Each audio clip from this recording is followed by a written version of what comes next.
O golpe o golpe de 8 de janeiro, aquela farsa de 8 de janeiro, farsa. Eu falo farsa, gente. Sabe por quê? Porque eu fui criado numa família marcada por uma guerra civil. Meu pai lutou a guerra civil da Espanha. Meus 2 tios mais velhos os irmãos mais velhos da minha mãe morreram. Meus 2 tios ficaram com sequela para a vida inteira, irmão do meu pai. Então eu falo de cadeira. Você querer chamar uma porra daquela, de uma baderna vagabunda daquela, de alguma coisa de golpe, vá pra puta que pariu, porra. E ainda pior é a imprensa, todo mundo batendo palma. Houve baderna, houve velho mijão, velho cagão, bosta. Dá o devido tratamento a essa porra. Chama o Aldo Rebelo aqui. Ele já falou. Então, o Aldo Rebelo, quando foi presidente da Câmara, o MST fez pior 3 vezes. E foi tratado como vandalismo e não deu em porra nenhuma. Quebraram aquela porra toda. Aí é o seguinte, o Glauber falou uma coisa interessante demais na última vez que eu estive lá, anteontem. Eu tô na maratona, né? Então é o seguinte, vambora. O que caracteriza um golpe? O golpe é o seguinte, você golpeou, ótimo. Vamos dizer que aquele pessoal tivesse sucesso.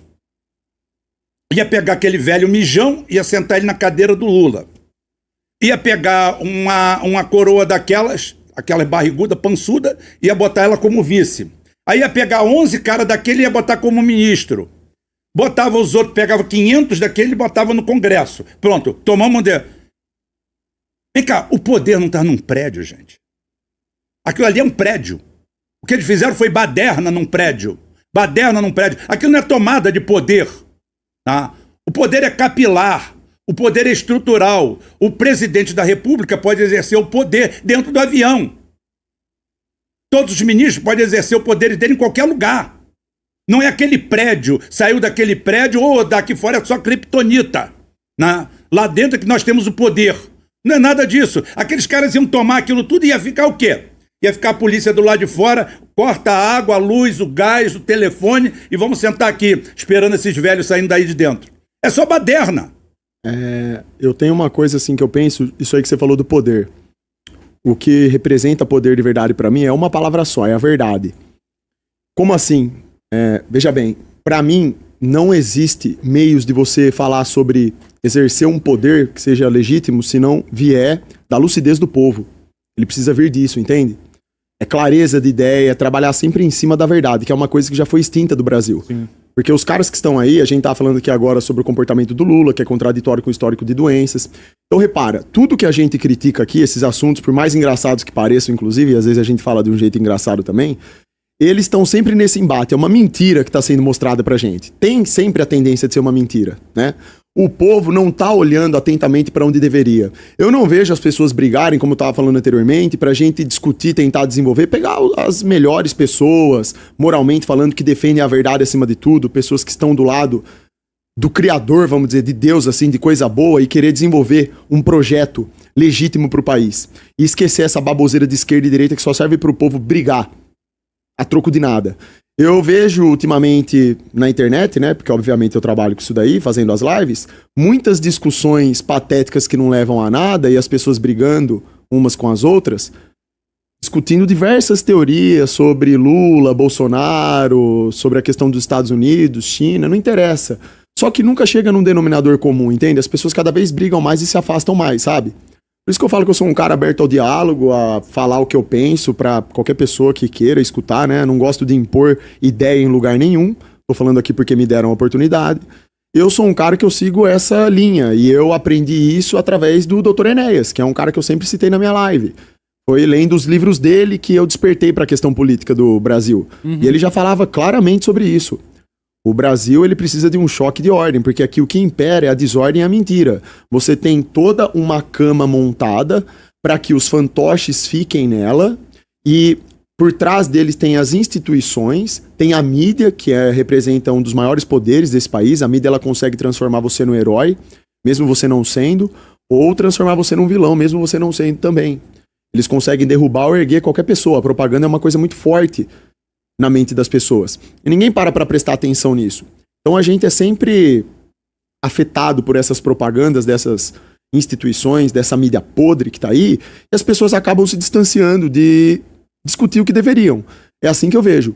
Então eu tô aqui com o Rubão, tendo o prazer de conhecer ele aqui e conversar, porque muitas das ideias que ele apresenta nas lives dele, eu também apresento na minha live, desde sempre. São 5 anos que eu falo as mesmas coisas. Por isso que eu recomendo o canal dele pra muita gente, porque do ponto de vista de nacionalismo, dessa questão de você defender o Brasil, acima de tudo, eu vejo a verdade, que ele busca também defender a verdade, que é o que eu também busco. A minha proposição sempre foi essa, juntar as pessoas, tentar fazer com que elas esqueçam isso de esquerda e direita, que é conversa pra mentecapto, do meu ponto de vista, e a gente tentar discutir com base em verdades e mentiras. O que é verdade? O que é realmente viável? O que dá certo? O que funcionaria pra gente despertar as pessoas? E aí sim, a partir desse despertar e dessa lucidez coletiva, o poder surgir. Você tá entendendo?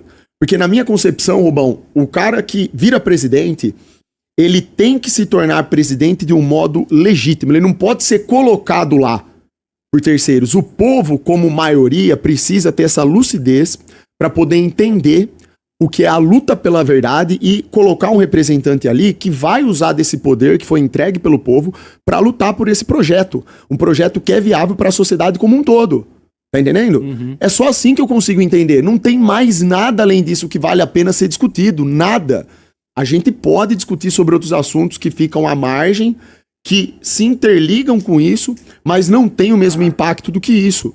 Sem projeto em prol da verdade, de colocar o Brasil num determinado caminho verdadeiro e seguir em frente com aquilo, com o apoio do povo, o povo desperto e lúcido, não tem o que fazer. A gente vai ficar aqui falando as mesmas coisas sempre. Vai falar da fraude da esquerda, vai falar da fraude da direita, o entreguismo, as nossas riquezas, que estão cada vez acabando mais, daqui a pouco não vai ficar nada, só vai ficar buraco na terra. É isso mesmo. E depois que for tudo embora, que nós ficarmos... Acabou. Depois que nós ficarmos totalmente reféns deles, que é o que eles querem desde sempre. Não tem oportunidade do Brasil se industrializar, gerar tecnologia. Exato. Se a gente continuar nesse caminho de aceitarmos, assim, sermos uma colônia, na hora que não tiver mais nada de riqueza aqui, nada do que a gente possa transformar em trabalho, em produção, em desenvolvimento real, acabou e tá chegando, tá muito próximo de virar uma Argentina, uma Venezuela. Só não aconteceu ainda porque, graças ao bom Deus, o Brasil especificamente, ele tem um arsenal de riquezas que é gigantesco. Tem muito recurso estratégico aqui. Não dá para comparar diretamente com a Argentina e Venezuela, mas o caminho, as decisões políticas, o caminho político que esses países que hoje já estão à mercê e refém do primeiro mundo tomaram, o Brasil tá tomando. E tá chegando o ponto que eu acho que vai explodir tudo de vez e não vai sobrar mais nada, Rubão. Eu tô errado, você acha? O que vai explodir é só uma questão de tempo. A gente não sabe se é 6 anos ou 60 anos. Certo. Mas vai explodir, porque o efeito deletério que esses criminosos que tomaram poder... O que acontece? A maior tragédia que aconteceu no Brasil contemporâneo é a Nova República. A Nova República é um ajuntamento de bandidos... Uma fraude. Uma fraude. Criminosos, bandidos da pior espécie, da pior ordem. Quem cometeu o ato mais vil contra o Brasil foi Geisel. Geisel, em 79, não era para ter entregue o poder. Foda-se o que você achar de mim. Ele era para ter ficado 10 anos no poder. Depois desse período de transição, sim. Agora a gente vai abrir isso aqui dessa forma, assim, assim, assim. Os idiotinhas da esquerda, esses maconheiros que não tem porra nenhuma para fazer, estão correndo atrás de 476... 476... Como é que é? Presos políticos que morreram no período da ditadura aí por perseguição. Ótimo, achou quem foi que fez? Faz. Mas houve uma anistia ampla. A anistia ampla só serve para o Lula botar dinheiro no cu, né? E um monte de gente aí levar a aposentadoria. Dilma, né? E é o seguinte, aí você quer... pacto, você não pula o muro. Tá? Se a anistia é para todo mundo. Agora, 476. Divide aí 80 mil por 365 para mim. Fazer um favor. 80 mil por 365. Aí você vai ter um número aí. Então é o seguinte, 476, esses caras argumentam. Porque eles endividaram e criaram o Brasil. 219. Bem, então são 2 dias.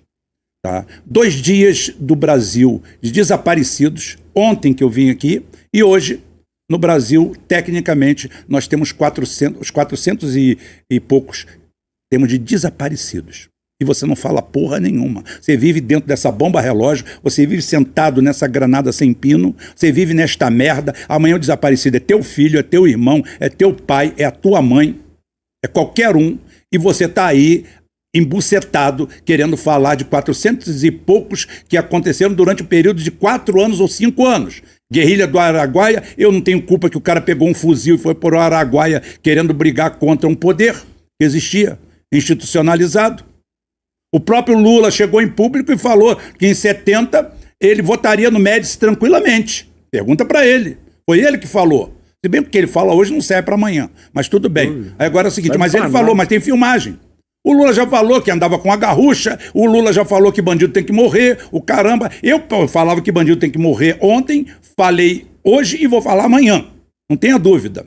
Tem que morrer mesmo. E outra coisa, pra a gente não parecer radical, e pelo judiciário que nós temos, porque o judiciário que nós temos está arriscado eu e o Xandão sermos condenados à morte, se tiver pena de morte no Brasil. Tá? Então é o seguinte, tem que ser aquele processo redondo, tá? Aquele processo em que não partiu de investigação. Não partiu de investigação. A investigação partiu do delito. Tipo, eu matei o Xandão aqui, todo mundo viu. Acabou. Tem testemunha, tem filmagem, tem tudo. Não tem escapatória pra mim, não perde tempo comigo, não. Leva ali pra baixo, um tiro na nuca e acabou. Tiro na nuca eu acho ruim, porque inventaram a guilhotina é pra isso mesmo, pra não ter custo. Ainda dá pra fazer um sarapatel, que sangue joga pra tudo quanto é lado. Você tá dizendo que tem coisas que não tem como ficar procrastinando, tem determinadas decisões que tem que ser ali... Não tem como. Tem que ser radical, Exatamente. Radical agir na raiz. Agir na raiz do problema. É o vazamento do chuveiro do seu banheiro. Você aperta mais, aperta mais. Um dia, a mulher estourou tudo aqui dentro. Não adianta, você vai ter que resolver. Quando eu digo que o Brasil, que eu penso que precisa ter um choque de ordem, é nesse sentido. Exatamente. Você está citando especificamente um crime dessa natureza. O choque de ordem serve para isso também. O que é ordem? É ter o cumprimento de uma lei que sirva para defender efetivamente os direitos reais que um cidadão tem ou que deveria ter, porque não adianta nada falar que tem porque não é cumprido. Não adianta ter um papel muito bem escrito, bonito, só que na realidade não acontece o que está lá.